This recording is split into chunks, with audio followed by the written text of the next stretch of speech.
makes most women start a business? Is it passion, money, or freedom? Welcome to Female Founders, the podcast that takes you behind the scene with women who are founders and CEOs to help you start and scale a successful business of your own. I am your host, Nagelia de Ravin. Hello everyone, welcome to another episode of Female Founders. In today's episode, I have the pleasure of speaking with Maria Shelton. Maria is the founder and CEO of Ardian Group and Ardian Technologies, Inc. With over 2 decades of experience in physical security information management, Maria has played a critical role in ensuring the success and safety of many events, from government and sport to entertainment. Join me as I explore Maria's commitment to diversity and safety and her vision for creating secure spaces through innovation and community impact.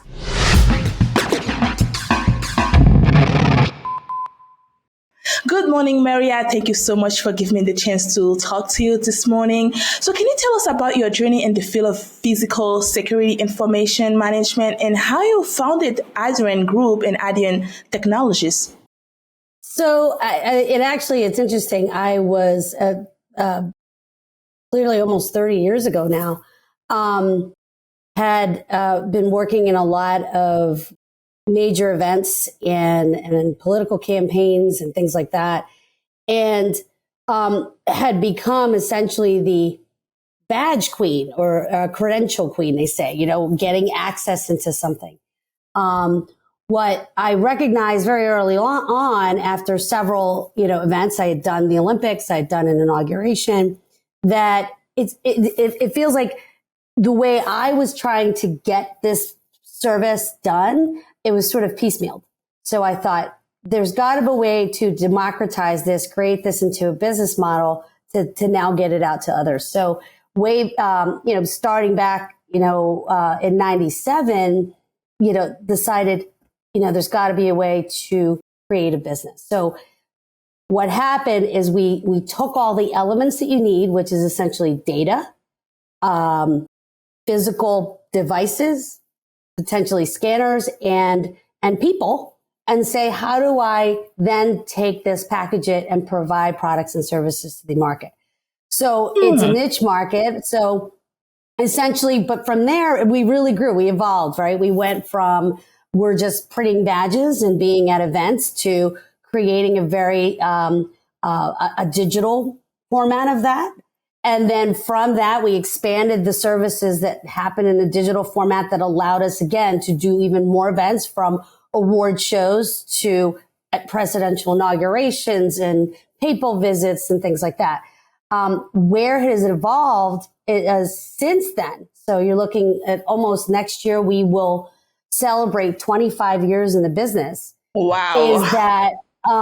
Is that now we have created we patented and it was awarded a couple of years ago from the patent, what has been what we consider a community structured end-to-end encrypted data platform. So what that means is that the workflows and business processes that are associated with physical security as well as digital security, we are now able to provide to the market at large a no-code, low-code SaaS version of that. So that when people say, hey, can you do, are you the company that can do the process like you do checking in at the airport or checking in a building or getting an e-ticket? Well, yes, we're that company, but we're actually providing you the tools to be able to create that own experience for yourself. So that's kind of, and so, what's interesting and what I have enjoyed is the fact that I've, done some pretty cool stuff and some pretty all over the world, in nearly 26 countries. We've done probably, nearing close to 500, a lot of projects that are essentially, a lot of them have been historic. And a lot of what we were able to provide and deploy to a lot of these projects were innovative. They had never been done before. They had never been, put together as a solution until they told us to do it. And for most part, sometimes we're only given a few months to do it. So, you think a culmination of those 25 years, we now have this sort of superior process, superior product that we now can package and let, the industry at large and the markets at large consume. But now, if by any chance, let's say you are doing something for the president, are you able to come in and do it yourself, or do you just provide them the tools to do it themselves? Both. So for both, I mean, honestly, we still have, an unbelievable team that understands the nuances and working at that level, right? So we had just finished, actually, just recently, we just finished the African Leaders Summit. We did the Summit of the Americas through the State Department and the White House. And so all of those things we are still parts of, depending on the event. But really, that's the joy, is you have the option. We can give it to you as an organization and you can pop it up yourself, or we can come in and help, or a hybrid, right? Where you kind of are doing it yourself and we're just here sort of a hands-on approach. More like it's just guiding them through the process. Yes, guiding them. Yes, absolutely. So when it comes to event, do you do anything else, like from the beginning of the event, like when you talk about check-in, selling the tickets, set up for the day of the event? Can you the entire production of the event itself, or you just focus on just one part of it?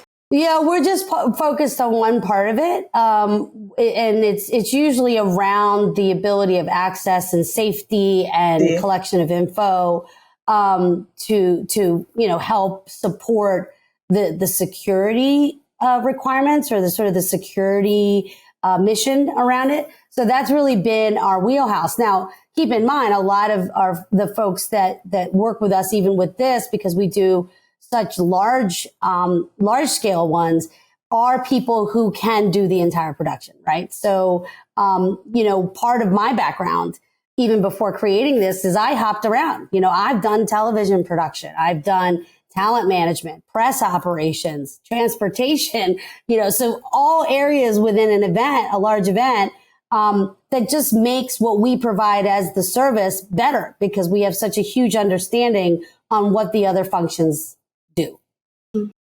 I love that. But when it's come to the security of it, I don't think a lot of people will understand. I'm just going to an event. How much security can that possibly be needed in that? Can you go a little bit more into details of when you're talking about security part of the event, the data, the information, the attendees and things like that? Right. Yeah. So, I mean, even think about it at your least secure and your most secure. So if your most secure is going to be an event that has not just, the president of the United States, but it could be other heads of state, right? And then your least is your grandmother's barbecue, right? So on both, right? No, but in both instances, you have to know who's going to be there. Right? So you either setting some sort of invite app, or in this case, a much formal invite app, so that you can go, yep, this person's allowed to come, or I've invited them. They're allowed to come. And in some cases, and again, we're not pay tickets. We're more private ticketing scenarios, right? Once you're doing that, then you have to provide, depending on how many, what it is, what validates somebody to have access into that, right? You have to collect their information, invite them, validate that access to say, yes, you're allowed to either come to grandma's barbecue, or you're allowed to come to a leader summit, right? So either one, the mechanics are the same. And then as it gets more complex, there's also other things. You need to provide what I call situational awareness. There are guards, there are doors and gates and all kinds of things that are happening that kind of create that sort of boundary. And people have to know that, hey, I know all these people are coming in and they need to come in safely and be greeted to come in safely, right? Whether, again, as of date or a guest for the grandma, or we have to make sure that the bad folks don't come in, right? So that cousin that you didn't want invited heard about it, right? showed up at grandma's house anyway, you still have to find a way to make sure you're not allowed to come. Or the same thing goes that the bad actors are situational awareness that can be put from a data-centric perspective, digital data-centric perspective that can help enforce, again, what is needed from a security safety perspective. So now, do you provide all that data to the clients at the end? Yes, because they own it. We don't own that data. They do. That's pretty cool. But also, do you explain them how to read it? Because I would think that when they get it, it's something a little bit more complex for them to understand. No. The point of the matter is, even though there's this sort of huge level of enrollment, a huge level of combination of time and location and different checkpoints or whatever it is, we're presenting that information to folks that are non-technical. Cool.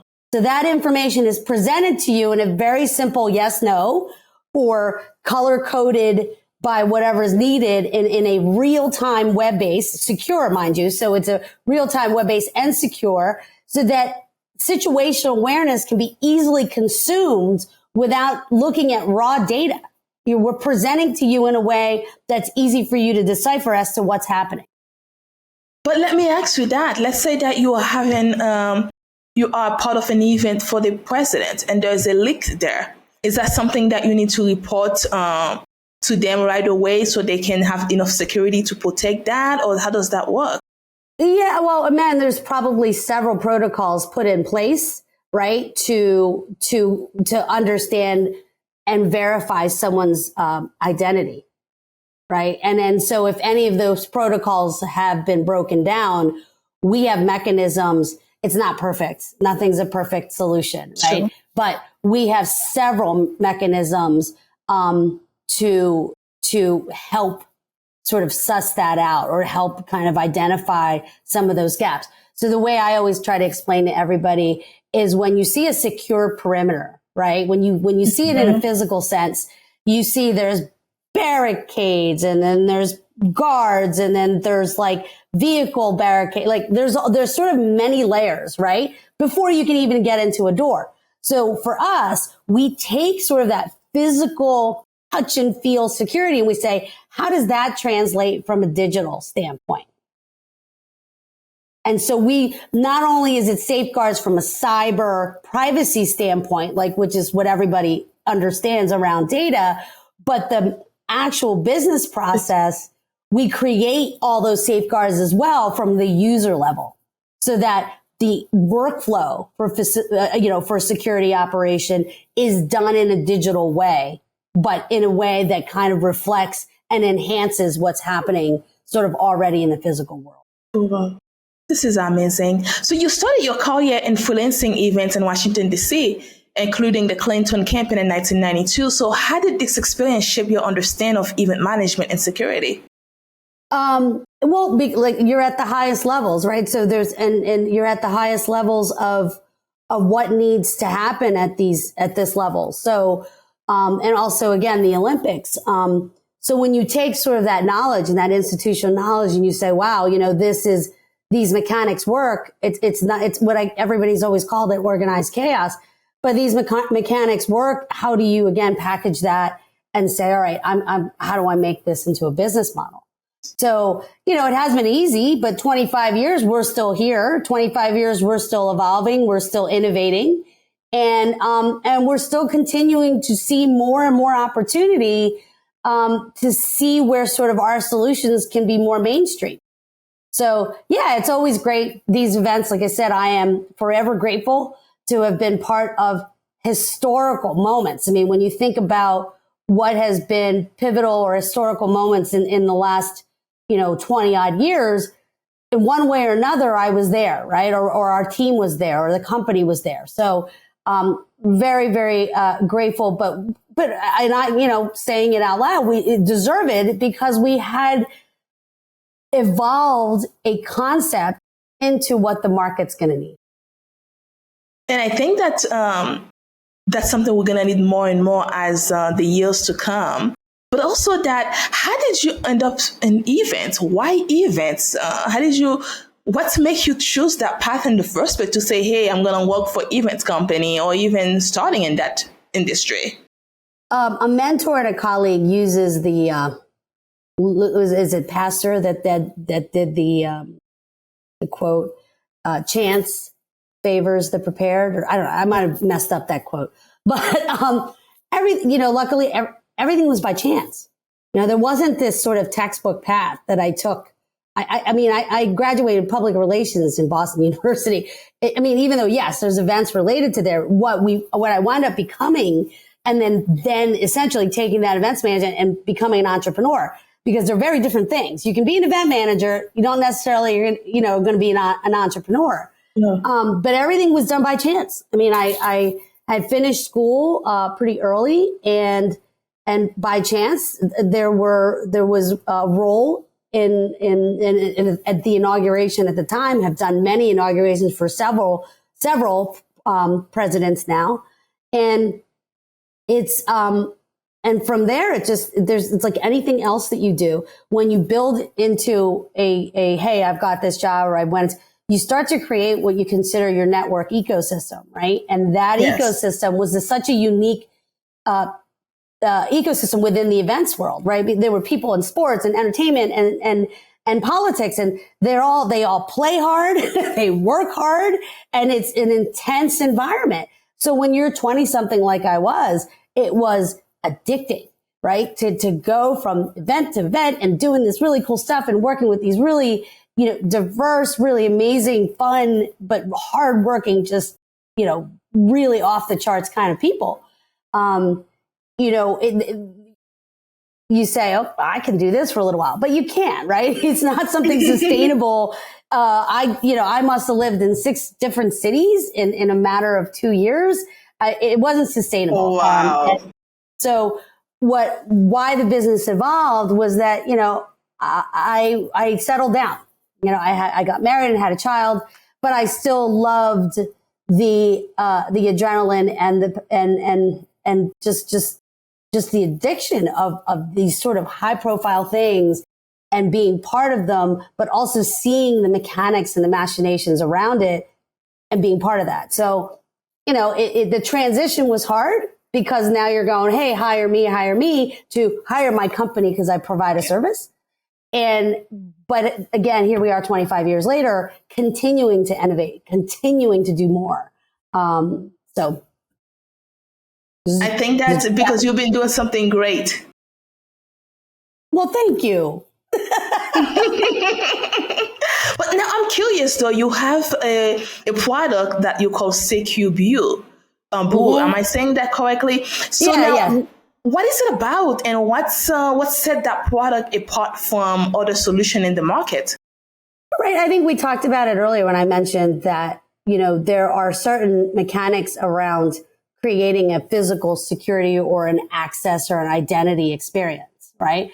Right. The patented component of this is it's got all the mechanics to create an e-ticketing, e-pass, access control, facial biometric sort of experience or processing experience for establishing, in a physical environment, identity and validity that you're allowed to come.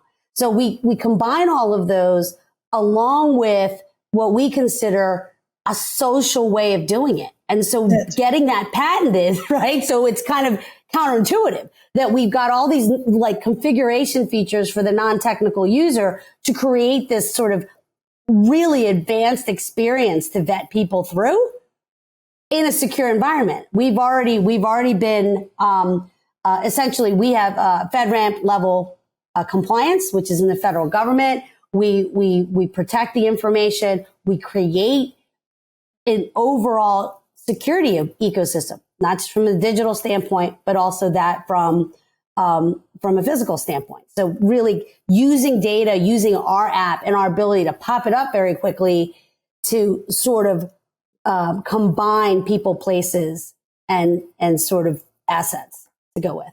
So pretty much TechUbu is the part of the company that people can do it themselves. But if they need the support, the team is there to help them along the way.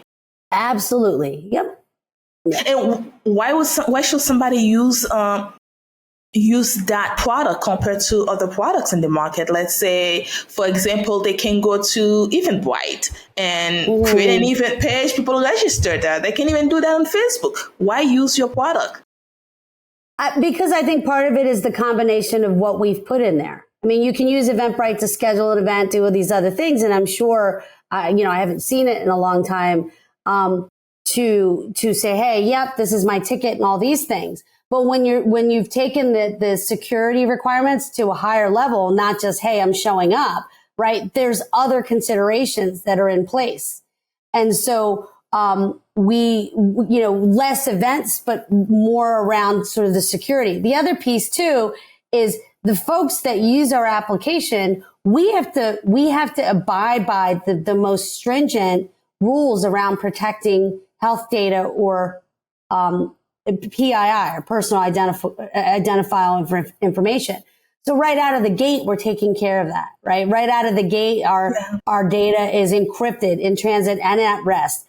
Right out of the gate, we have over 1,000 controls from a security privacy standpoint, right? And then again, it's sort of that there's a combination of features that are unique to that of the security industry's needs, or the sort of identity management and security industry needs that we've compiled into, for lack of a better term, because we're still trying to figure it out, a security CRM, right? So that's what we're bringing to the market. Yeah, there's competitors out there. There are people that are doing mobile apps, or people that are doing this. But the fact that we can bring mobile app and enterprise all in one, out of the box, for a non-technical user to institute a digital security solution to enhance their physical security solution in a matter of minutes, hours, depending on how easy or how complicated the thing is, or days, is something that is unique and very rare to see in the market. So pretty much yours is a game changer. And that's our hope. I mean, it's taken a long time for the market to understand it. But when we look at what we have in the future roadmap, and also our future clients that we're wrapping up, we're now seeing CIOs and CTOs really understanding what the value has become. And we're very excited about it. And I think it's a culmination of 25 years of trial and error, customer feedback, my own sort of, hey, what is the strategy here? Our staff being able to implement this and find it and make the changes and morph and everything from the customer success team to the operations team to your product team and also the engineering team, really seeing that alignment come together, especially now as we're moving into that next level for the last 25 years has been such an interesting journey. And I think that also, I guess what I'm trying to say is I like the fact that you focus on the security part, because yes, there's a lot of platform out there. You can even use them for free. You can do, but I think it's dependent of the event you are having and how important and how much of security you need behind it to know what's going on with your own event. And also one thing I think that's the fact that you put data behind it was so important is you know how well your event did or not, because if you can understand that, then next time you're doing that, especially if you're doing a big summit, you're doing a big event, it's good to know who's checking it, who's in there, who's registering, why they are registering it, so that can give you a better point of view for the following year you are doing your event. Right. And beyond event, and this is where I find, that now we see a lot, it's not just the event, right? Anything is an event. Going to work at a factory is an event. Going to a museum to visit something is an event, right? So the fact that all of those things we can apply our sort of philosophy and our technology to. So when you think about it from a more broad-based stroke, access, identity, doing it in a digital, privacy sort of driven way or privacy centric way, in a way that's helping you identify either the people that are coming in, validate the people coming in, or even situational awareness of how many people are here, right? So It's not just your specific, here's the one-time event, but is very much applicable to an enterprise delivery of things that process this type of stuff all the time. But so now, in your opinion, what is the key to building strong and successful business connection? And how do you foster those connections in your role as a leader? Oh, gosh, like I said, we talk about chance. We talk about, going into a network and creating that ecosystem. I mean, there's a lot of memes out there. There's a lot of, very, very encouraging quotes. At the end of the day, it is true. You have to surround yourself with people that not just encourage you, but challenge you, right? And those people, and over the years, your work will speak for itself. Once you do good work, people will know who you are and what you're doing. So, we have been so fortunate in being in such environments that getting some of the work we've done has been because of our performance, has been because of our past performance and everything and how we've done it at such a high level. Fostering those relationships takes time, takes effort. Right. Yes. And it's not to say that everybody is going to continue to be your friend. It's not to say that everyone's going to like you. It comes down to that handful of people that will continue through your journey, and people will come in and out. People will serve a purpose. And again, and this, I think, in life, not just business. And then when you start to see things sort of connect the dots, because business is people, right? People don't buy a service, for just the technology. They're buying the service of the people behind that, right? Yes. Or they're buying a product for the people behind that. So people sell to people. So the network that you foster right out of the gate, you have to understand where sort of the value system of everyone you meet, because not everyone's going to have the same value system you establish. But for those that you can reciprocate that value, that are encouraging, collaborative, challenging, that can provide guidance, that can provide all kinds of different things for each other, that's where you start to see, wow, okay, how do you foster that success? Sure. And I think women, I know I watched a couple of podcasts, or our team had watched a couple of podcasts, and there was a question that said, which woman has impacted you? I think that you had asked several folks before. And I can honestly say there isn't just one. I think what we're seeing now is this sort of notion that we women can sort of collaborate, and kind of create these pods for ourselves to be able to kind of move forward. I mean, I have been fortunate. Yes, the biases exist, all these things that I have witnessed myself, but proud of the fact that with not just women following, but, a lot of men that I've networked with have helped me break through so many of those barriers.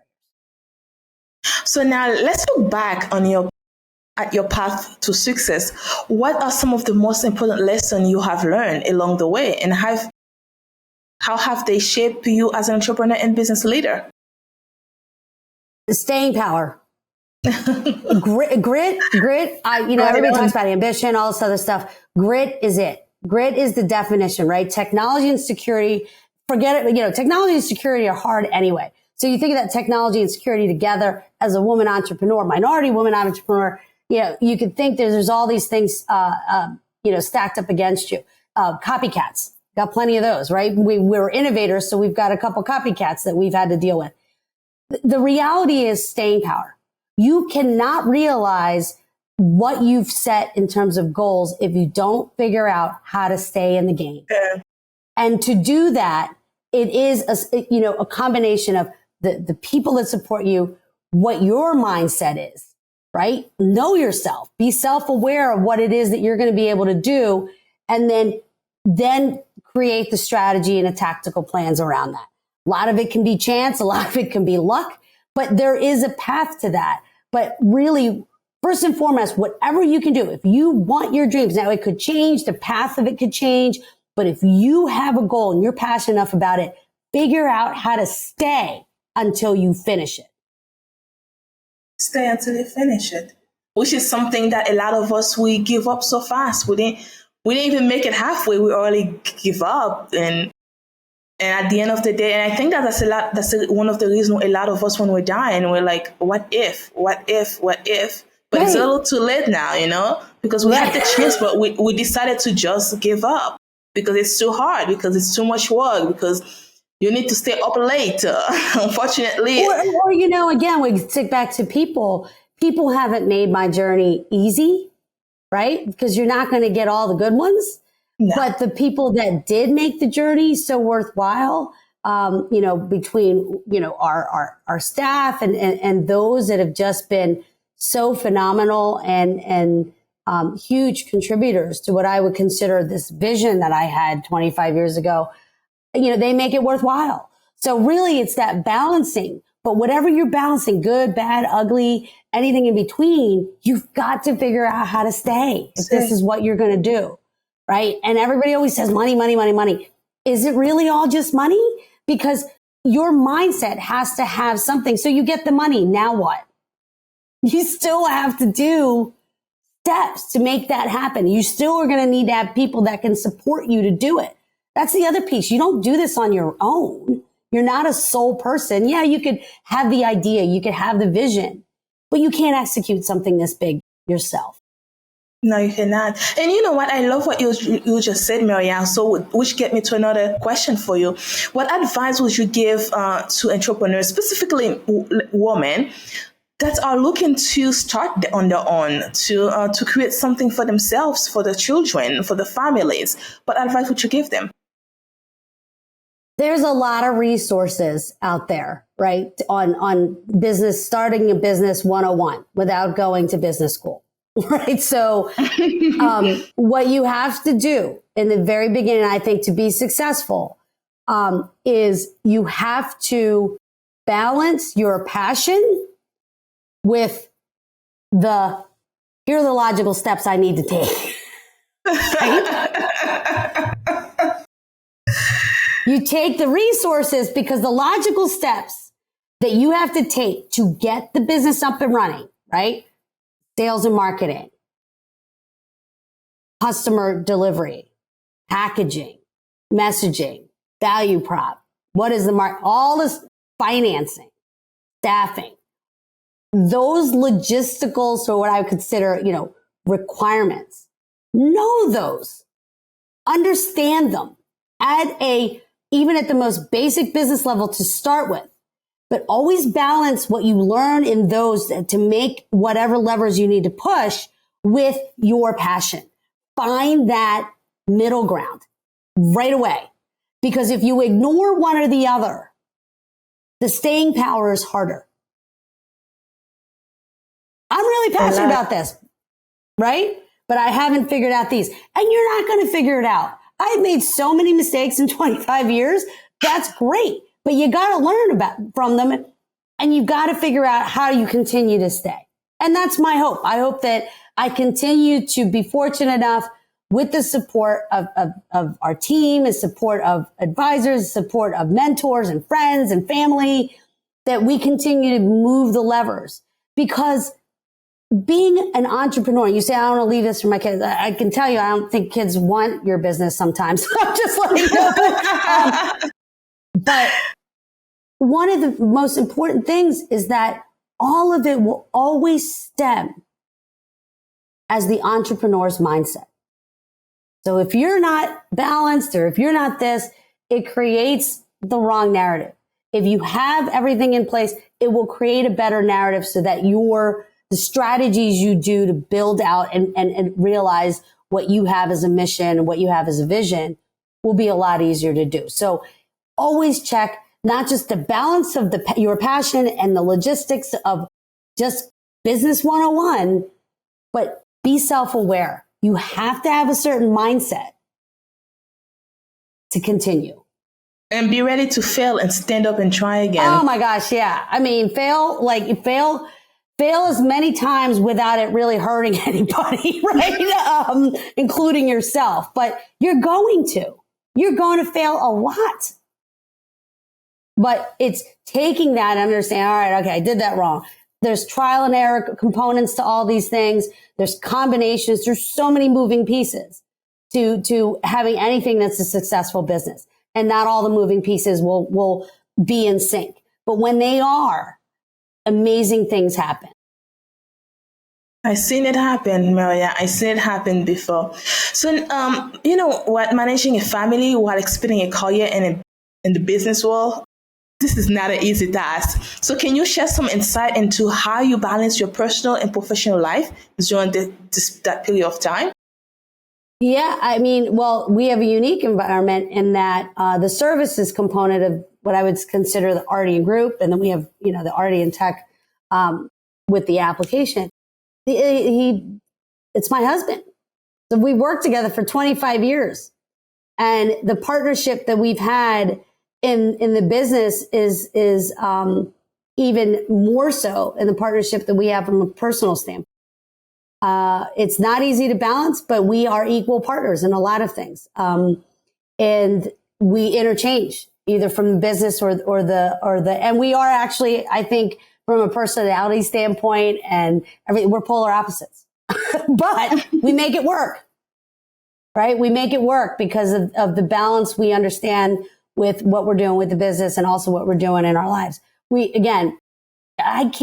very fortunate in that from the business standpoint, some of the great things we've accomplished, some of the things that we've realized, but also on the personal side, just knowing that we have a pretty strong foundation of family. We have 3 children, and we're a very, very tight knit family that has understood this journey. That is, our children has watched their parents, myself, and my husband go through this crazy journey. And a lot of them have been involved. Like the 2 older ones are now involved in a lot of things that we're doing right now. And it's just, again, it just came down to just being true to what it is at the end of the day. Like I said, at the end of the day, you're not going to be able to take all these things that we buy and all these. It's going to be the people, and it's going to be the experiences, and it's going to be the things that you did while you were on this earth. Yes. And if you're going to make it happen, you might want to make it happen now while you're still here. Right. Why are you going to wait? There's no waiting, right? There's no waiting. I mean, no. There's no waiting. I mean, yes, temper, balance. But if you say, you know what, I think next year I'm going to do this and I'm going to do this for my life. For me, the issues I have now are just like frivolous things that everybody I think struggles with that I wish I could get started, like a better diet, better exercise regimen. But all the key things in life, I can honestly say, and the most important being my family and those that are dearest to me, those are solid. They're pretty solid. So I can't complain.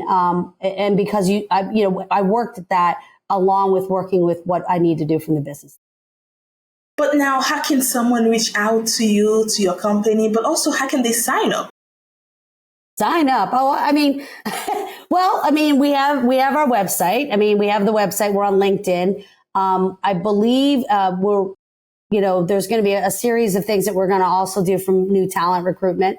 But yeah, I mean, we're present on the website. We have a website, LinkedIn, profile, Instagram, Facebook. And so, any one of those mediums, you can reach out to us and inquire.